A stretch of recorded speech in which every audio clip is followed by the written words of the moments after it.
ఈ రోజే డౌన్లోడ్ చేయండి. మీ ఫేవరెట్ షోస్ చూడండి. ఏంటమ్మా ఇవి షుగరు సాల్ట్లా ఉన్నాయి? నీ మొహం షుగరు సాల్ట్ కాదు, ఇవి డ్రగ్స్, మత్తు పదార్థాలు. ఇవి సప్లై చేస్తున్న కేసులో దొరికితే తక్కువలో తక్కువ 7 years 7 ఏళ్లు జైలు శిక్ష పడుతుంది. అర్థమైందమ్మాయి.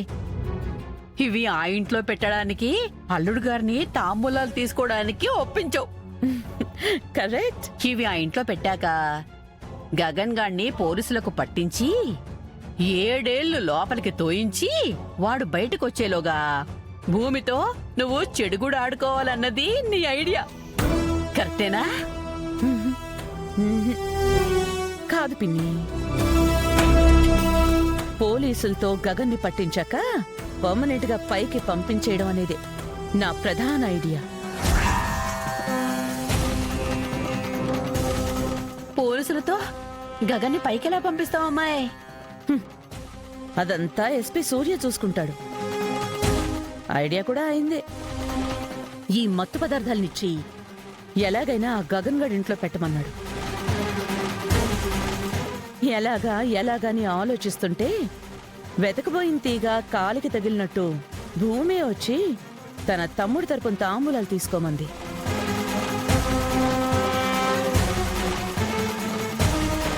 ఇవి పెట్టడానికే మీ అల్లుడు గారు నొప్పించాను.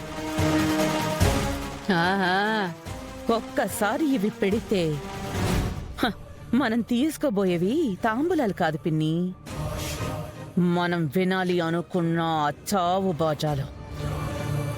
అమ్మో, ఒక్కసారి వాడు అరెస్ట్ అయితే గగన్ చెల్లెలి మెళ్ళో తాళి కట్టించాలి అనుకుంటున్న ఆ భూమి ఆశ, దాని తాళి రెండు ఒకేసారి తెగుతాయి.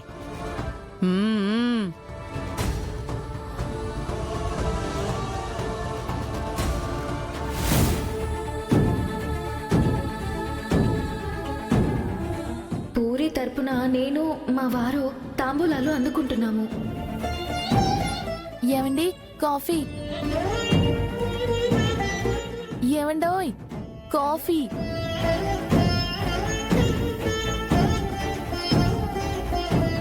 ఏంటి అంత పరధ్యానంలో ఉన్నారు? దేని గురించో బాధపడుతున్నట్టున్నారు. ఏం లేదు మీరా. మీరు లేదు అన్నంతలోనే నాకు అర్థమవుతుందిలేండి. ఆ పూరి నిశ్చితార్థానికి తమరికి పిలుపు రాలేదనే కదా ఓ తెగ బాధపడిపోతున్నారు, అంతేనా? అంతే అంటే నీకు బాధగా ఉందిగా. ఎందుకు మీరా అనవసరంగా నువ్వు బాధపడే విషయాలే మాట్లాడతావు? అంతేలేండి, నేను మీకు అంత అలసైపోయాను.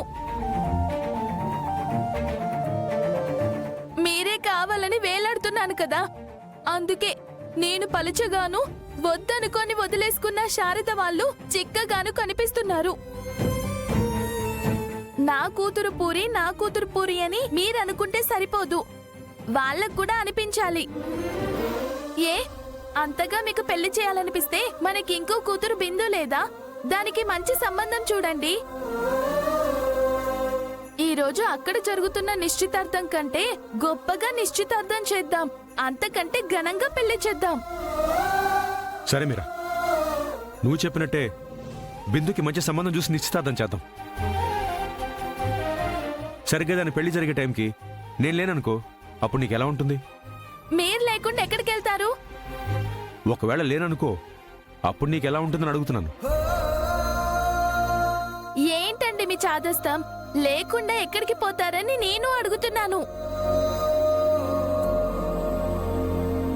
సరే, ఒకవేళ నేను చచ్చిపోయాననుకో, అప్పుడు? ఏంటండి ఆ మాటలు? మాటలు కాదు మీరా, నీ మనసును అడుగు. నేను లేకపోతే ఆ లోటు నీకు తెలుస్తుందా లేదా? ఎందుకు తెలీదండి, ఆ రోజు మనసులో ఉండదు కదా. మరి నీలాగే శారద కూడా ఆడదే కదా, నా భార్యే కదా. నేను లేని లోటు తను ఫీల్ అవుదా? నా కూతురు నిశ్చితార్థానికి తండ్రిగా నేను లేనన్న బాధ నాకుండదా? మీరా, నన్ను వద్దనుకుంది నా కొడుకు గగన్ మాత్రమే. శారద కాదు. అయితే ఇప్పుడు నన్ను ఏం చేయమంటారు? ఆ గగన్ గడ్ కాలు పట్టుకొని మా ఆయన తెగ బాధపడుతున్నారు బాబు. మీ చెల్లెల నిశ్చితార్థానికి మా ఆయన్ని పిలువు అని బతిమాలమంటారా? నా కంఠంలో ప్రాణం ఉండగా అది మాత్రం జరగదు.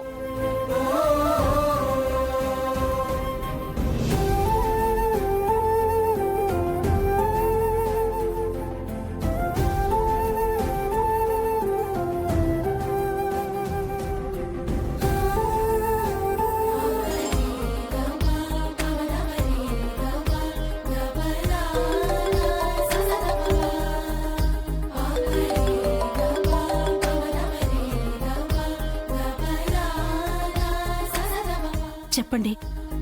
శారద, నిశ్చితార్థం ఏర్పాట్లు ఎలా జరుగుతున్నాయి? బాగానే జరుగుతున్నాయండి. గగనుండగా లోటే ఉంటుంది. అవునులే, నా కొడుకుండగా దేనికి లోటుండదు. మీరు బాధపడుతున్నారా అండి? తండ్రి నేను బతుకుండగా నా కూతురు నిశ్చితార్థంలో నాకు నిలబడే అర్హత లేకపోతే బాధే కదా శారదా. మీరెలా అంటుంటే నాకేం మాట్లాడాలో కూడా అర్థం కావడం లేదండి. ఈరోజు మీరు నా పక్కన లేని అసంతృప్తి నాకు కూడా ఉందండి. శారదా, ఏడకు ప్లీజ్. నేను నిన్ను ఏడిపించాలని ఫోన్ చేయలేదు. నా బాధని నీతో తప్ప ఇంకెవరితో పంచుకోగలను, అందుకే చేశాను. పోనీ మీరిక్కడకు రావటానికి ఒక్కసారి నేను గగన్ని అడగనా? వద్దు శారదా, అంత పని చేయొద్దు. నా మీద ఉన్న ద్వేషం కొద్దీ వాడికి నీ మీద గౌరవం ప్రేమ తగ్గే ప్రమాదం ఉంది. పూరి నిశ్చితార్థం సంతోషంగా జరగని. ఉంటాను.